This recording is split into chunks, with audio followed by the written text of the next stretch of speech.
बच्चों, हमने चर्चा करी कि भारतीय नवाब यूरोपीय सेना की मदद लेते थे और जब वो उनसे मदद लेते थे तो उसके बदले में बहुत सारा धन, जागीर और अपने राज्य का हिस्सा उन्हें देते थे। इस प्रकार कंपनी को भेंट देने और उनकी सेना का खर्चा उठाने में भारतीय राजाओं को बहुत सा धन खर्च करना पड़ता था। इससे उन पर बहुत बोझ पड़ता था और उनका राजकोष खत्म होता जा रहा था। राजा व नवाब व्यापार के खिलाफ नहीं थे।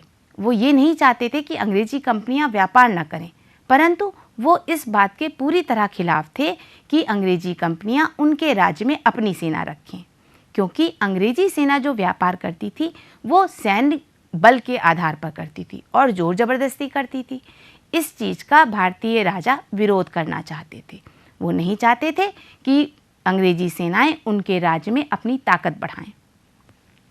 इसलिए भारतीय राजाओं को अपने राज्य में किसी दूसरे देश की सेना का रहना खतरनाक लगता था। अंग्रेजी सेना उनके राज्य में किले बनाती थी, वहाँ पर किलेबंदी करती थी और अपने सशस्त्र सैनिक वहाँ पर रखती थी। ये सशस्त्र सैनिक व्यापार में सहयोग करने के साथ साथ वहाँ की जनता पर अपनी धाक जमाते थे और ये चीज़ें भारतीय नवाबों और राजाओं को अच्छी नहीं लगती थी। भारतीय राजा इस चीज़ का विरोध करना चाहते थे। राजा और नवाब कंपनी की सैनिक ताकत पर रोक लगाना चाहते थे और जब वो रोक नहीं लगा पाते थे और तब उन्हें वो खतरा महसूस होता था कि अंग्रेजी कंपनी हमारे अपने राज्य में अपनी सैनिक शक्ति दिखा रही है और हमारी जनता पर अपनी सैन्य शक्ति की धाक जमा रही है। इसीलिए राजाओं और नवाबों को अंग्रेजों से धीरे धीरे खतरा महसूस होने लगा। ब्रिटिश कंपनी अपने सभी इस तरह के राज्यों में अपने व्यापार को बढ़ाती जा रही थी। कंपनी का व्यापार राज्यों में जब बढ़ रहा था तो कंपनी के व्यापारी उसी में अपना निजी व्यापार भी चला रहे थे। कंपनी के व्यापारी अपने निजी सामान को कंपनी का सामान बताकर कर से छूट ले लेते थे।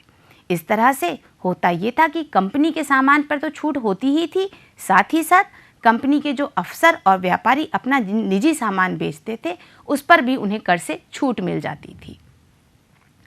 इस तरह कंपनी तो धनवान हो ही रही थी, साथ ही साथ जो निजी अफसर और व्यापारी यहाँ पर व्यापार करते थे वो भी बहुत सारा धन लेकर भारत से लौटते थे। कई भारतीय व्यापारी और सेठ भी उनकी मदद करते थे। वो भी अपना सामान कंपनी का सामान बताकर कर में छूट प्राप्त कर लेते थे। इस तरह से एक तरह कंपनी की आड़ में राज्यों में लूटपाट और धोखाधड़ी हो रही थी। पूरी तरह से आर्थिक लूटपाट कंपनी कर रही थी। साथ ही साथ कुछ अपने व्यापारी, भारतीय व्यापारी भी उनका साथ दे रहे थे। कंपनी कारीगरों से बहुत कम कीमत पर सामान खरीदती थी, क्योंकि कंपनी के पास सैन्य शक्ति बहुत थी। इसलिए वो जोर जबरदस्ती करके भारत के जो व्यापारी थे उनसे उनका सामान बहुत कम कीमत पर खरीद लेते थे। साथ ही जो इलाके कंपनी को भेंट में मिले थे वहाँ पर वो अपना शासन चलाते थे और वहाँ के लोगों से बहुत ज़्यादा लगान वसूल करते थे। वहाँ के किसान, बुनकर, दस्तकार सभी वहाँ पर दुखी हो चुके थे और उनका आर्थिक शोषण हो रहा था। जब राजा इन सब बातों का विरोध करते तो अंग्रेज उनसे लड़ पड़ते थे। हर समय अगर कोई भी राजा उनका विरोध करता तो हर समय अंग्रेजी सेना उनसे लड़ने को तैयार रहती।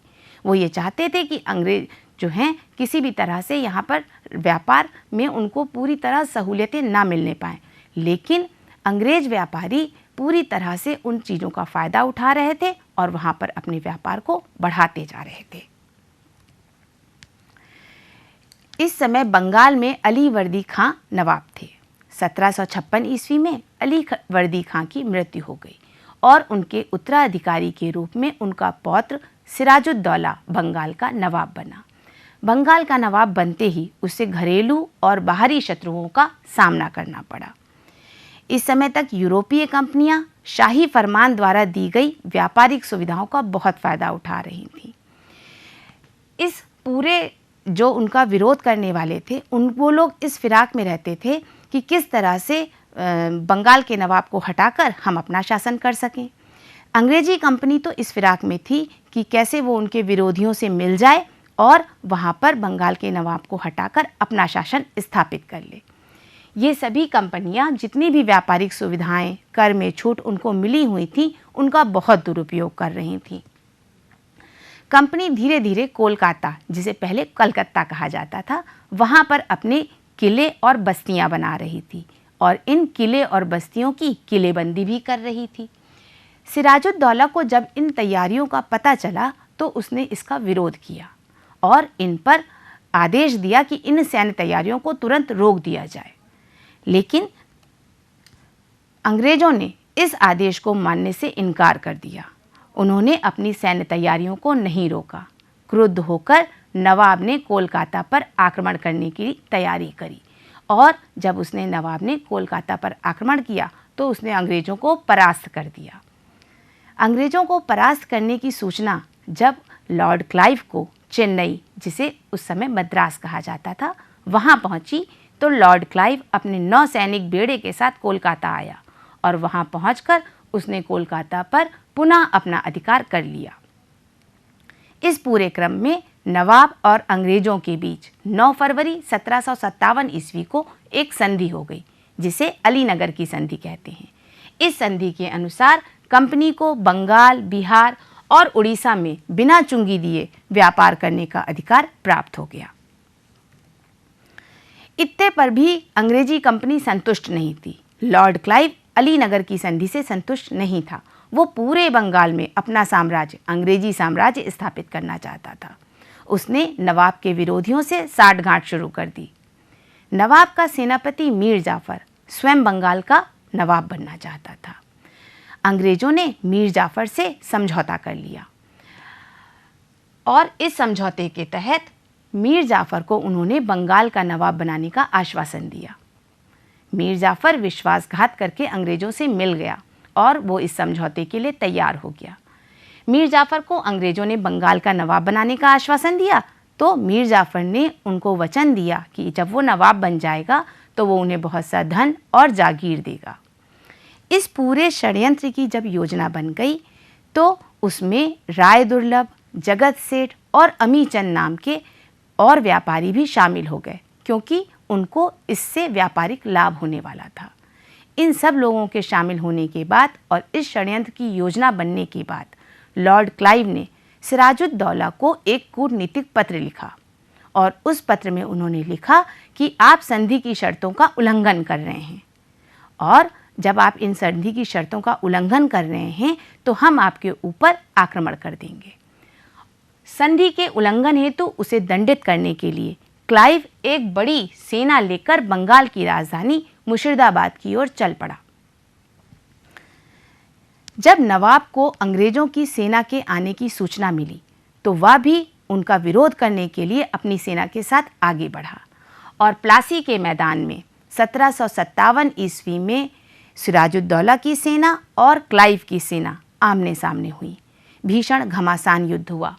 लेकिन उस समय जब ये युद्ध हो रहा था तब नवाब ने मीर जाफर को सेनापति होने के नाते उससे कहा कि आप आक्रमण की पहल करिए और उन्होंने आक्रमण की पहल करने का कोई कदम नहीं उठाया। मीर जाफर ने जब कोई कदम नहीं उठाया तब नवाब को ये आभास हो गया कि मीर जाफर विश्वासघाती है। नवाब को मीर जाफर के विश्वासघात का आभास हो गया। मीर जाफर निष्क्रिय खड़ा रहा और जब नवाब को उसके विश्वासघात का आभास हुआ और षड्यंत्र का पता चला तो वह मैदान छोड़कर भाग गया। नवाब के इस प्रकार मैदान छोड़कर भाग जाने से उसकी सेना में भगदड़ मच गई। लेकिन अंत में नवाब को बंदी बना लिया गया और मीर जाफर के पुत्र ने उसकी हत्या कर दी।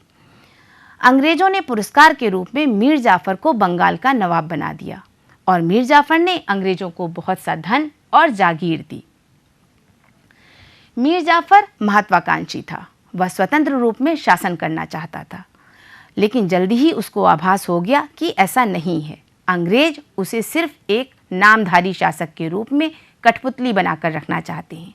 वे चाहते हैं कि मीर जाफर उनकी कमाई का एक साधन बन जाए और वो उससे नियमित कमाई करते रहें। वे उसके राज्य में बहुत तरह से आर्थिक लूटपाट करने लगे। मीर जाफर कुछ भी नहीं कर पा रहा था क्योंकि वो उनसे समझौते की वजह से बंधा हुआ था। उस राज्य में जितने भी किसान, दस्तकार, बुनकर थे, सब आर्थिक शोषण का शिकार हो रहे थे। लेकिन उस समय तक मीर जाफर बहुत ऊब गया था और वो इनसे छुटकारा पाना चाहता था। अंग्रेजों से छुटकारा पाने का उपाय वो सोचने लगा। जब अंग्रेजों को इस बात की भनक लगी कि मीर जाफ़र हमसे छुटकारा पाने का उपाय देख रहे हैं, तो उन्होंने 1760 में उसे गद्दी से उतार दिया और मीर कासिम को पुनः बंगाल का नवाब बना दिया। अंग्रेजी सेना का खर्च चलाने के लिए उनको वर्धमान, जिसे उस समय बर्धमान कहा जाता था, मिदनापुर और चटगांव के जिले अंग्रेजों को देने पड़े। इस प्रकार से हर एक कदम के बाद अंग्रेजी राज्य की सीमाएं बढ़ती जा रही थीं।